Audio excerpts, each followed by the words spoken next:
દિવસે તબીબો હડતાલ પર, રાજ્યભરમાં તબીબોનું વિરોધ પ્રદર્શન. કોલકાતામાં મહિલા તબીબ સાથે હવાનિયતના વિરોધમાં દેશભરમાં તબીબો વિરોધ પ્રદર્શન કરી રહ્યા છે. ત્યારે રાજકોટમાં સતત ચોથા દિવસે જુનિયર ડોક્ટર્સે હડતાલ રાખી અનોખી રીતે વિરોધ પ્રદર્શન કર્યું. રક્ષાબંધન પર રાજકોટ સિવિલ હોસ્પિટલના પુરુષ તબીબોએ મહિલા તબીબોને રાખડી બાંધી. પુરુષ તબીબોએ મહિલા તબીબોની રાખડી બાંધી અને સુરક્ષાનું વચન આપ્યું. સાથે જ કામથી અળગા રહીને અનોખા વિરોધ પ્રદર્શન સાથે મહિલા સુરક્ષાની માંગ કરી. તો અમદાવાદમાં પણ પડઘા પડ્યા છે. વિદ્યાર્થીઓએ કેન્ડલ માર્ચ યોજી, રિવરફ્રન્ટ પર રેલી યોજી ન્યાયની માંગ કરી. અલગ અલગ બેનર સાથે મહિલાઓની સુરક્ષાની માંગ કરવામાં આવી. બીજી તરફ બીજે મેડિકલ કોલેજમાં મહિલા ડોક્ટર્સે પોતાની સુરક્ષા માટે તાલીમ શરૂ કરી. ડોક્ટર્સને માર્શલ આર્ટ અને સેલ્ફ ડિફેન્સની ટ્રેનિંગ અપાઈ. મોટી સંખ્યામાં મહિલાઓ માર્શલ આર્ટ કરતી જોવા મળી. તો સુરત નવી સિવિલ હોસ્પિટલ કેમ્પસમાં આવેલી કિડની હોસ્પિટલ બહાર રેસિડેન્ટ તબીબોને એકબીજાને કાળી પટ્ટી બાંધી વિરોધ કર્યો. એટલું જ નહીં, પરંતુ સરકાર સેન્ટ્રલ પ્રોટેસ્ટ કાયદો અમલમાં લાવે તેવી પણ માંગ કરી. સુરતીઓ વેકેશનમાં વતન જવા અધીરા બન્યા, બસ પર જોખમી સવારી કરી. તહેવારોનો લાભ લેવા ખાનગી ટ્રાવેલ્સ ચાલકોએ માનવતા નેવે મૂકી દીધી છે. રૂપિયાના પૂજારીઓએ માણસોની જિંદગી સાથે રમત રમવાનું શરૂ કરી દીધું છે. જુઓ સુરતની વતન તરફ જતી ખાનગી ટ્રાવેલ્સના દ્રશ્યો. સાતમ આઠમની રજાને લઈને વતનમાં જવા માટે સુરતીઓ અધીરા બન્યા છે. કોઈ પણ ભોગે સુરતમાં રહેતા સૌરાષ્ટ્રના લોકોને પોતાના ઘરે જવું છે. બસ આ જ વાતનો લાભ ઉઠાવી ખાનગી ટ્રાવેલ સંચાલકો લોકોના જીવ સાથે રમત રમી રહ્યા છે. બસની ઉપર પણ બેસાડી પૂરપાટ જઈ રહ્યા છે. મુસાફરો પણ કોઈ પણ ડર વગર મોતની સવારી કરી રહ્યા છે. કામરેજ 4 રસ્તા પાસેથી બસમાં જગ્યા ન હોય તો લોકોને ઉપર બેસાડવામાં આવે છે. બસની પાછળ આવતા એક વાહન ચાલકે જોખમી સવારીના દ્રશ્યો કેમેરામાં કેદ કર્યા.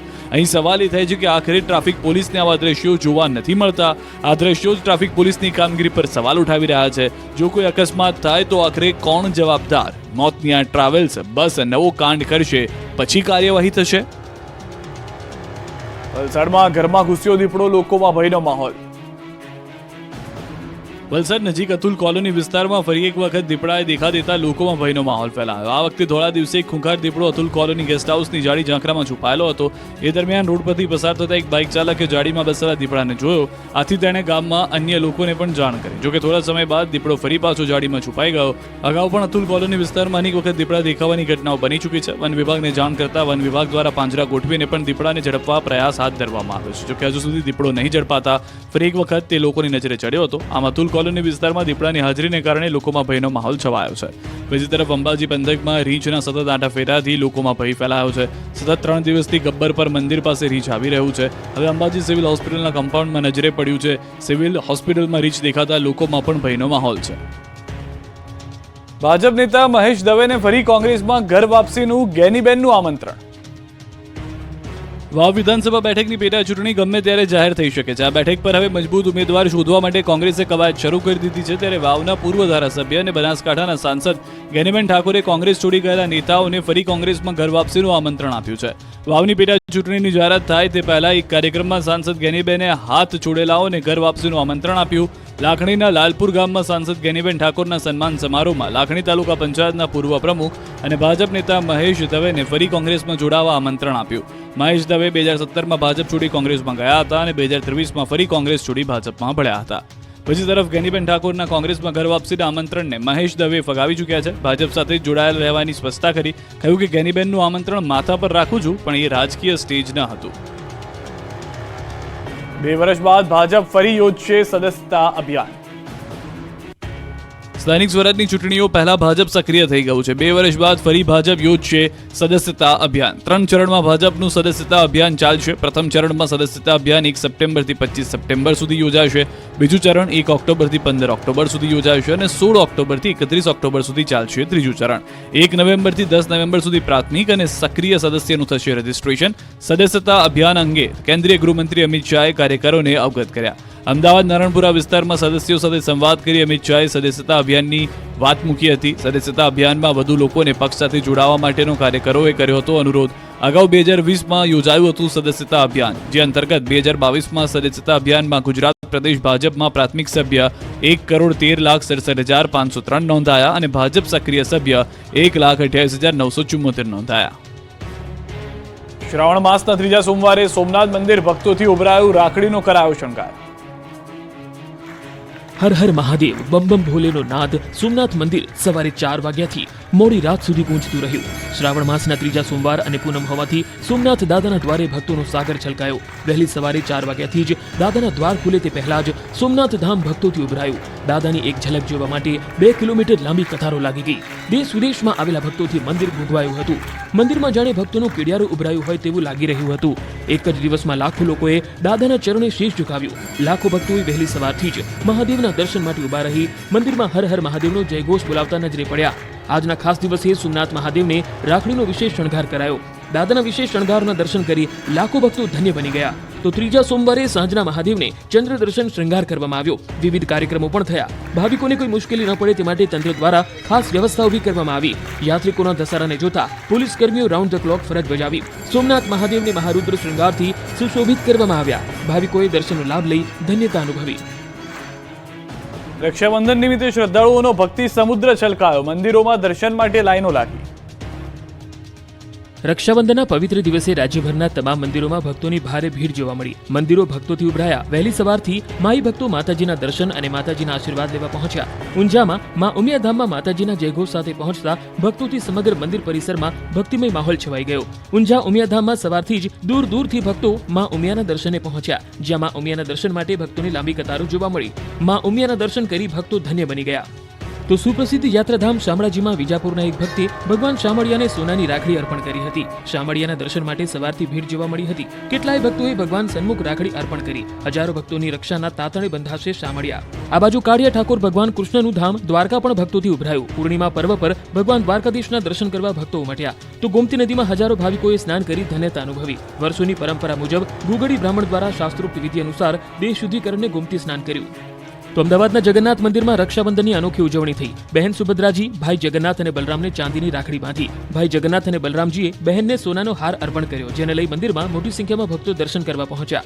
આ પ્રસંગે જગન્નાથ મંદિરે કોમી એકતાના પણ દર્શન થયા. જગન્નાથ મંદિરમાં મોટી સંખ્યામાં પહોંચી લઘુમતી સમાજની બહેનો, લઘુમતી સમાજની મહિલાઓએ બાંધી દિલીપદાસજીને રાખડી. દિલીપદાસજી મહારાજને કંકુ તિલક કરી રાખડી બાંધીને મોઢું મીઠું કરાવ્યું. સાળંગપુરમાં રક્ષાબંધનની ઉજવણી. કષ્ટભંજન હનુમાનજી મંદિરે 35,000 રાખડીથી દાદાનો શણગાર કરાયો. દેશભરમાં રક્ષાબંધનની ધામધૂમથી ઉજવણી થઈ ત્યારે સાળંગપુર કષ્ટભંજન હનુમાનજી મહારાજનું મંદિર પણ રક્ષાબંધનના તહેવારના રંગમાં રંગાયું. સાળંગપુર હનુમાનજી દાદાને ભક્તો દ્વારા મોકલવામાં આવેલી રાખડીનો કરાયો અદ્ભુત શણગાર. દાદાને ભક્તો દ્વારા મોકલવામાં આવેલ ભક્તિભાવની રાખડી તેમજ દાદાને મોકલવામાં આવેલ ભક્તિભાવનો પત્ર દાદાને ધરવામાં આવ્યો. સવારથી હનુમાન દાદાના દર્શન કરવા માટે ભક્તોની ભારે ભીડ જોવા મળી. મંદિરમાં ભક્તોએ મોકલેલી રાખડીના વાઘાથી શણગાર કરવામાં આવ્યો. સાળંગપુર હનુમાનજી મંદિર દ્વારા મારા દાદાને મારી રાખડી અંતર્ગત એક અભિયાન શરૂ કરવામાં આવેલું. આ અભિયાન અંતર્ગત અમેરિકા હોય, ઓસ્ટ્રેલિયા હોય, લંડન કે પછી કેનેડા સહિત ભારતના તમામ રાજ્યોમાંથી આશરે 35,000થી વધુ રાખડીઓ અને પત્રો દાદાને પહોંચાડવામાં આવેલ. જે અંતર્ગત આજરોજ રક્ષાબંધન પર્વ નિમિત્તે હનુમાનજી દાદાને વિશેષ રાખડી સાથેનો શણગાર કરવામાં આવ્યો. દાદાની ભક્તિના ભાવ સાથે મોકલેલા પત્રો તેમજ રાખડી આજે દાદાના ચરણે મૂકવામાં આવી. ઉપરાંત નારિયેળી પૂનમ નિમિત્તે હનુમાનજી દાદાના સિંહાસનને નાળિયેરીના પાનનો શણગાર કરવામાં આવ્યો. તો આજના પાવન પર્વએ ભક્તોએ દાદાના દર્શન કરી ધન્યતા અનુભવી. રાખડીઓ અને પત્રો દ્વારા જે ભાવ વ્યક્ત કર્યો અને લાગણી દર્શાવી તે તમામની મનોકામના પૂર્ણ થાય તેવી પ્રાર્થના કરાઈ હતી. સુરેન્દ્રનગર સ્વામિનારાયણ મંદિરે 12 કલાત્મક હિંડોળે જમાવાયું છે આકર્ષણ. પવિત્ર શ્રાવણ માસમાં દર વર્ષે કલાત્મક હિંડોળાનું આયોજન કરવામાં આવે છે. ત્યારે આ વર્ષે પણ સુરેન્દ્રનગરના જવાહર ચોક સ્થિત સ્વામિનારાયણ મંદિરમાં અલગ અલગ 12 કલાત્મક હિંડોળાનું આયોજન કરવામાં આવ્યું છે. વિવિધ પ્રકારના હિંડોળાના દર્શન કરી ભક્તો ધન્ય થઈ રહ્યા છે. હિંડોળાના દર્શન કરવા ભક્તોની ભારે ભીડ જોવા મળી રહી છે. ચલણી નોટો, અનાજ, કઠોળ, સૂકો મેવો, શાકભાજી, થર્મોકોલ, રૂમાલ, રમકડા, પેન્સિલ, દીવાસળી સહિત અલગ અલગ 12 હિંડોળા બનાવવામાં આવ્યા છે. જેમાં ચલણી નોટોના હિંડોળા ભક્તોમાં ખાસ આકર્ષણનું કેન્દ્ર બન્યા છે. આ હિંડોળામાં ₹1 થી લઈને 500 સુધીની કિંમતની ચલણી નોટોનો ઉપયોગ કરવામાં આવ્યો છે. આ કલાત્મક હિંડોળા બનાવવામાં અંદાજે 15 થી 20 દિવસ જેટલો સમય લાગે છે. જવાહર ચોક સ્વામિનારાયણ મંદિર ખાતે વર્ષોથી કલાત્મક હિંડોળા બનાવવામાં આવે છે, જેના દર્શન કરવા લોકો દૂર દૂરથી આવે છે અને હિંડોળાના દર્શન કરી ધન્યતા અનુભવે છે. વહેલી સવારથી જ ભક્તોની હિંડોળા દર્શન માટે ભારે ભીડ જોવા મળી. સુરેન્દ્રનગર સહિત આસપાસના ગામોમાંથી પણ હરિભક્તો હિંડોળાના દર્શન માટે આવ્યા હતા અને સમગ્ર માહોલ જય સ્વામિનારાયણના નાદ સાથે ગુંજી ઉઠ્યો હતો. પાકિસ્તાની બહેન અને બાળકીઓએ પીએમ મોદીને રાખડી બાંધી તો સીએમ અને પાટીલે પણ કરી રક્ષાબંધનની ઉજવણી. દેશભરમાં રક્ષાબંધનનો તહેવાર ઉજવાઈ રહ્યો છે ત્યારે પ્રધાનમંત્રી મોદીને બાળકીઓએ રક્ષાસૂત્ર બાંધ્યું. રક્ષાબંધન નિમિત્તે શાળાની નાનકડી વિદ્યાર્થીનીઓ પીએમ આવાસ પર પહોંચી અને પીએમ મોદીના હાથ પર રાખડી બાંધી. વિદ્યાર્થીનીઓએ પીએમ મોદીના હાથ પર જે રાખડી બાંધી છે તેના પર તેમના સ્વર્ગસ્થ માતા હીરાબાનો ફોટો છે. આ ખાસ રાખીના ફોટામાં પીએમ મોદી માતાના ચરણ ધોતા જોવા મળે છે. પીએમ મોદીના હાથ પર બાળકોએ રાખડી બાંધી છે, જેમાં માતાના નામે એક વૃક્ષ એવો મેસેજ પણ લખવામાં આવ્યો છે. તો સીએમ ભૂપેન્દ્ર પટેલને ભાજપની કાર્યકર્તા મહિલાઓએ રાખડી બાંધી. સીએમને રાખડી બાંધીને સારા સ્વાસ્થ્યની પ્રાર્થના કરી. બ્રહ્માકુમારી ગાંધીનગરની બહેનોએ પણ ભૂપેન્દ્ર પટેલને રાખડી બાંધી હતી. તો સુરતમાં કેન્દ્રીય જળશક્તિ મંત્રી અને ભાજપ પ્રદેશ અધ્યક્ષ CR પાટીલે કરી રક્ષાબંધનની ઉજવણી. પટાર સ્થિત પોતાના નિવાસસ્થાને પાટીલને બહેન સુરેખાએ બાંધી રાખડી. રક્ષાબંધન પર્વે રાજ્યભરની જેલમાં બંધ કેદીઓને બહેનોએ બાંધી રાખડી. સર્જાયા ભાવુક દ્રશ્યો. ભાઈ અને બહેનના પવિત્ર પ્રેમના પ્રતીક રક્ષાબંધન પર્વની દેશભરમાં ઉજવણી કરવામાં આવી. ત્યારે રાજ્યભરની જેલમાં પણ રક્ષાબંધનની ઉજવણી થઈ. બંધ કેદીઓને બહેનોએ બાંધી રાખડી. ત્યારે રાજકોટ મધ્યસ્થ જેલમાં પણ બંધ કેદીઓને રાખડી બાંધવા માટે બહેનોની લાઈન લાગી હતી. ત્યારે ગેમ ઝોન અગ્નિકાંડના મુખ્ય આરોપી MD સાગઠિયાને બહેનોએ રાખડી બાંધી. જોકે રાખડી બાંધતી વખતે બહેનો દુઃખી નજરે પડી. અન્ય એક કેદીની બહેને ભાઈના જેલમાંથી છૂટવાની પ્રાર્થના કરી. જેલમાં MD સાગઠિયાની બહેને રાખડી બાંધતી વખતે સાગઠિયાના હાથમાં ચિઠ્ઠી આપી, પરંતુ પોલીસની નજર પડતા સાગઠિયાએ તુરંત જ ચિઠ્ઠી પાછી આપી હતી. ત્યારે ચિઠ્ઠીનું રહસ્ય ઘેરાયું છે. આખરે આ ચિઠ્ઠીમાં એવું તો શું હતું? અમદાવાદની સાબરમતી મધ્યસ્થ જેલમાં જોવા મળ્યા ભાવુક દ્રશ્યો. સાબરમતી મધ્યસ્થ જેલમાં મોટી સંખ્યામાં બહેનોએ જેલમાં પોતાના ભાઈઓને રાખડી બાંધી. તો કેટલીક લઘુમતી સમાજની બહેનોએ પણ પોતાના ભાઈના કાંડા પર રાખડી બાંધી. વર્ષોથી જેલમાં બંધ કેદીઓને રાખડી બાંધવા માટે તેમની બહેનો જેલ પર પહોંચી. ત્યારે ભાવુક દ્રશ્યો સર્જાયા. સામાન્ય રીતે બહેનો પોતાના ભાઈને રક્ષાબંધન પર્વે રાખડી બાંધી ભાઈના લાંબા આયુષ્યની પ્રાર્થના કરતી હોય છે. ત્યારે અહીં બહેનોએ ભાઈના લાંબા આયુષ્યની પ્રાર્થના સાથે જેલમાંથી ઝડપથી મુક્ત થાય તેવી પણ પ્રાર્થના કરી હતી. બહેનોએ ભાઈને રાખડી બાંધી શકે તેવા ખાસ વ્યવસ્થા વડોદરા જેલમાં પણ જોવા મળી હતી. વડોદરા સેન્ટ્રલ જેલમાં 1500 ઉપરાંત કેદીઓને બહેનોએ બાંધી રાખડી. જે દરમિયાન સેન્ટ્રલ જેલમાં ભાવુક દ્રશ્યો સર્જાયા. ભાઈ બહેનની આંખોમાં લાગણીના આંસુ છલકાયા. વહેલી તકે ભાઈ જેલમાંથી મુક્ત થાય તેવી ભગવાનને પ્રાર્થના કરતી બહેનો જોવા મળી. ભાઈએ કહ્યું કે મારી એક ભૂલે મને આજે મારી બહેનથી દૂર કરી દીધો. કેદીઓને રાખડી બાંધતા બાંધતા બહેનો ધ્રુસકે ને ધ્રુસકે રડી પડી. રાજ્યની વિવિધ જેલોમાં બંધ કેદીઓને તેમની બહેનોએ રાખડી બાંધી હતી. તેમજ ભાઈ વહેલો જેલ મુક્ત બને એ માટે પ્રાર્થના કરી હતી. આ દરમિયાન ભાવુક દ્રશ્યો જોવા મળ્યા. ત્યારે આ તસવીર છે જૂનાગઢ જેલની. જૂનાગઢ જેલ પ્રશાસન દ્વારા રક્ષાબંધનનો પવિત્ર તહેવાર ઉજવવામાં આવ્યો હતો. વહેલી સવારથી બહેનો પોતાના બંદીજન ભાઈને રાખડી બાંધવા જેલ ખાતે પહોંચી હતી અને આ પ્રસંગે લાગણીસભર દ્રશ્યો સર્જાયા હતા. PI, PSI, ASI, નગરસેવકનો પુત્ર, નગરસેવિકાનો પતિ તેમજ MLAના પુત્રને રાખડી બાંધવા તેની બહેનો પહોંચી હતી.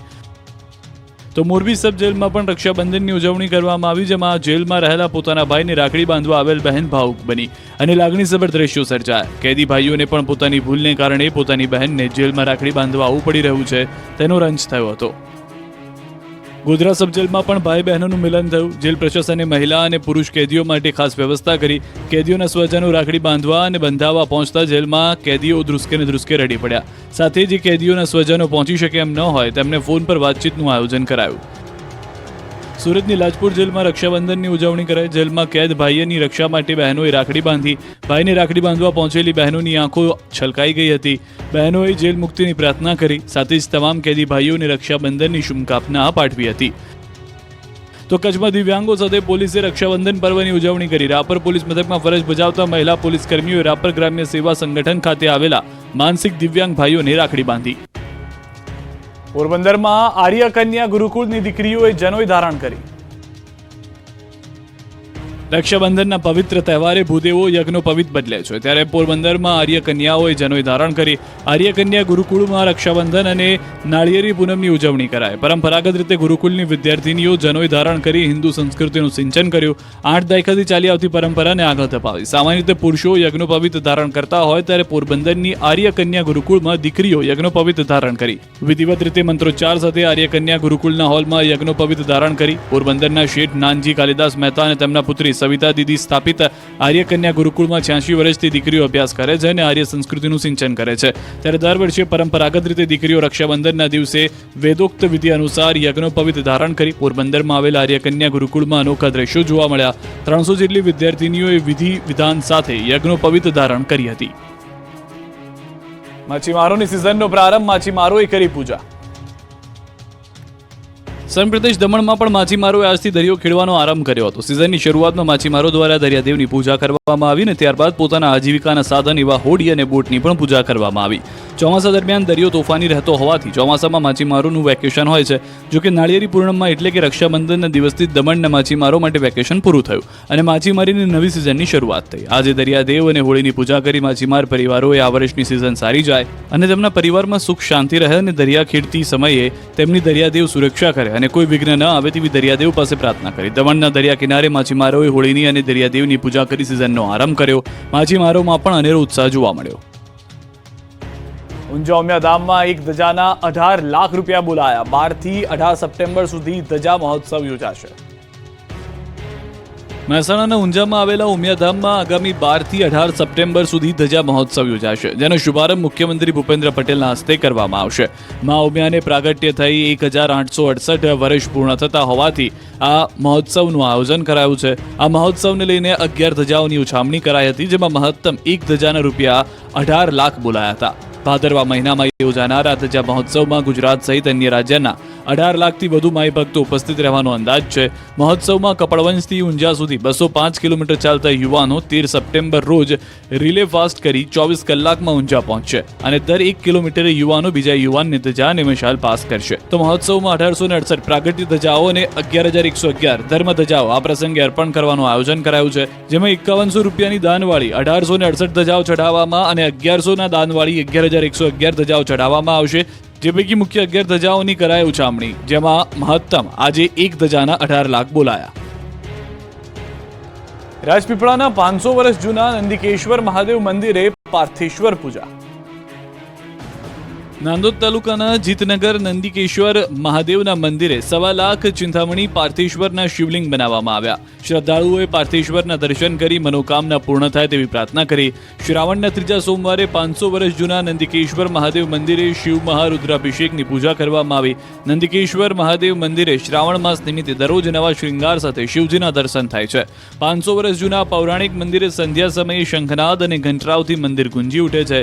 500 વર્ષ જૂના પૌરાણિક મંદિરે શ્રાવણ પાસે પાર્થેશ્વર શિવલિંગની પૂજાની ધાર્મિક વિશેષ મહત્વ છે અને યજમાનો પોતાની ઈચ્છા પૂર્તિ થતા પૂજન કરાવતા હોય છે, જેમાં શિવ ઉપાસક અને કર્મકાંડી બ્રાહ્મણ શુદ્ધ માટીમાંથી નાના નાના શિવલિંગો બનાવી તેની પૂજા અર્ચના કર્યા પછી એનું વિસર્જન કરે છે. આ વિધિમાં શિવભક્તો પાર્થેશ્વર પાસે બેસીને પોતાના સંકલ્પો કરે છે અને મનોવાંછિત ફળ મેળવે છે. પાર્થેશ્વર શિવલિંગનું વિસર્જન માસને અંતે કરવામાં આવે છે અને પાર્થેશ્વર પૂજન કરનાર તેમજ ભક્ત સમુદાય વરઘોડા રૂપે વિસર્જનની ક્રિયામાં જોડાય છે.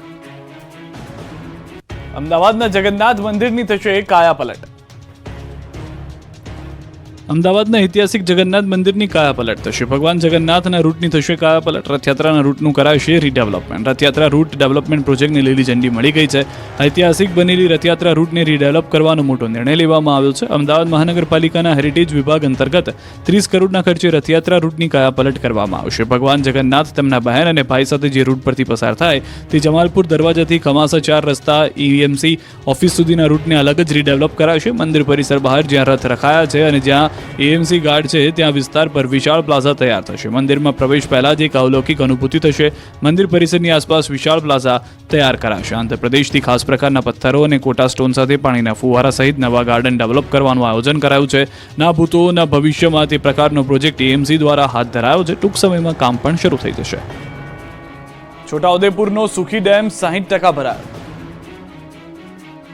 છોટાઉદેપુર જિલ્લાનો જીવાદોરી સમાન સુખી ડેમ 60% જેટલો ભરાયો છે. 3 તાલુકાને સિંચાઈનું પાણી આ ડેમમાંથી પૂરું પાડવામાં આવે છે. ઉપરવાસમાં મધ્યપ્રદેશના વિસ્તારોમાં સારા વરસાદને કારણે ડેમમાં પાણીની પુષ્કળ આવક થતા હવે માત્ર 40% જ બાકી રહ્યો છે. આગામી દિવસોમાં આ ડેમ સંપૂર્ણ રીતે ભરાઈ જવાની શક્યતા છે. સુખી ડેમની કેનાલો મારફતે બોડેલી તાલુકો, પાવીજીતપુર તાલુકો અને જાંબુઘોડા તાલુકાના સિંચાઈનું પાણી મળે છે. આ સુખી ડેમનો વિશાળ પટ 10 કિલોમીટર વિસ્તારમાં પાણીનો સંગ્રહ થાય છે, જ્યારે જિલ્લાનો સૌથી મોટો ડેમ હોવાથી ખેડૂતો માટે આશીર્વાદ સમાન છે. વડોદરામાં મૃતક સહિત 50 લોકોના નામે જોબ કાર્ડ બનાવી મનરેગામાં આચર્યું કૌભાંડ. વડોદરા જિલ્લામાં મનરેગા યોજનામાં મસમોટું કૌભાંડ પકડાયું. સમસાબાદ ગામમાં મૃતક સહિતના 50 લોકોના નામે જોબ કાર્ડ બનાવવામાં આવ્યું અને તેમના ખાતામાં જે પૈસા આવ્યા તે બારોબાર ઉપાડી લેવામાં આવ્યા. હાથ તો ત્યારે થઈ જ્યારે 2 વર્ષ પહેલા મૃત્યુ પામેલા ગંગાબેન પાટણવાડિયાનું આ કૌભાંડીઓએ જોબ કાર્ડ બનાવ્યું. કાગળ 75 દિવસની હાજરી બતાવી અને પછી પૈસા પણ મેળવી લેવાયા. આ રીતે 17,925 રૂપિયા ઉપાડી લેવામાં આવ્યા. આવી જ રીતે 50 લોકો જેમણે કામ કર્યું પરંતુ આજ દિવસ સુધી તેમને જોબ કાર્ડ કે એટીએમ કાર્ડ નથી આપવામાં આવ્યા. ગામનું તળાવ ઊંડું કરી માટી, સ્મશાનો, મંદિર તેમજ વણકરવાસમાં નાખવાની હતી. ગામના જ તત્કાલીન તલાટી સરપંચ કિશન રાઠોડે ગામના 50 લોકોની યાદી બનાવી જોબ કાર્ડ બનાવ્યા, જેમાં મૃતક ગંગાબેનનું પણ જોબ કાર્ડ બન્યું. જે બાદ કૌભાંડીઓ ગંગાબેનના અશિક્ષિત પુત્ર પાસેથી જોબ કાર્ડ અને એટીએમ કાર્ડ અધિકારીને બતાવવાનું કહે છે એમ કહી લઈ ગયા. ત્યારે ગંગાબેનના ખાતામાંથી એટીએમ કાર્ડથી રૂપિયા ઉપાડી જતા સમગ્ર કૌભાંડનો ભાંડો ફૂટ્યો. મોટી વાત એ છે કે તમામ લોકોએ કામ સુજલામ સુફલામ યોજનામાં કર્યું અને આ કૌભાંડીઓએ મળીને તમામ કામ મનરેગા યોજનામાં બતાવ્યા. ફરિયાદ થતા સરપંચ ફરાર છે. વરણામાં પોલીસ સ્ટેશનમાં ફરિયાદ થતા તપાસ શરૂ થઈ છે. આ કૌભાંડના મોટા માથાઓની સંડોવણીની આશંકા વ્યક્ત કરવામાં આવી રહી છે, પરંતુ સૌથી મોટી હકીકત એ છે કે આ ગરીબ શ્રમિકોએ કામ કર્યું અને તેમના હકના પૈસા માલેતુજાર અધિકારીઓ ખાઈ ગયાનો આક્ષેપ છે. મહેસાણા જિલ્લામાં મનરેગાનું કૌભાંડ સામે આવ્યું. મજૂરોના પૈસા પડાવવાના ષડયંત્રનો પર્દાફાશ. મહેસાણા જિલ્લાના વિજાપુર તાલુકાના ફુદેડા ગામે કૌભાંડીઓ ગરીબના હકનો કોળિયો છીનવી ગયાનો પર્દાફાશ થયો. મનરેગાના નામે લાખો રૂપિયાનું કૌભાંડ થયાનો ખુલાસો થયો. વિજાપુરના ફુદેડા ગામમાં 2019થી મનરેગા અંતર્ગત ગ્રામજનો જોબ કાર્ડ બની રહ્યા છે. જોકે આ ગ્રામીણ મજૂરો આજ દિવસ સુધી ક્યારેય પણ મનરેગા કામમાં જોડાયા નથી. તેમ છતાં તેમના નામના બેંક એકાઉન્ટ ખુલી અને મજૂરીના પૈસા પણ ચૂકવાયા, પરંતુ તે પૈસા મજૂરો સુધી નહીં પણ કોઈ અન્ય વ્યક્તિ બારોબાર ઉપાડી લીધા હોવાનું જાણવા મળ્યું. કોઈ વ્યક્તિ દ્વારા ગ્રામજનોને ભોળવી બેંક એકાઉન્ટ ખોલાવાયા, પરંતુ એટીએમ કાર્ડ તેમને અપાયા ન હતા. તેથી ગામના લોકો એટીએમ કાર્ડથી અજાણ્યા ઠગબાજો આ મનરેગાના પૈસા ઉપાડી લીધાનું ખુલ્યું. ગામને એક જાગૃત નાગરિકે સમગ્ર કૌભાંડનો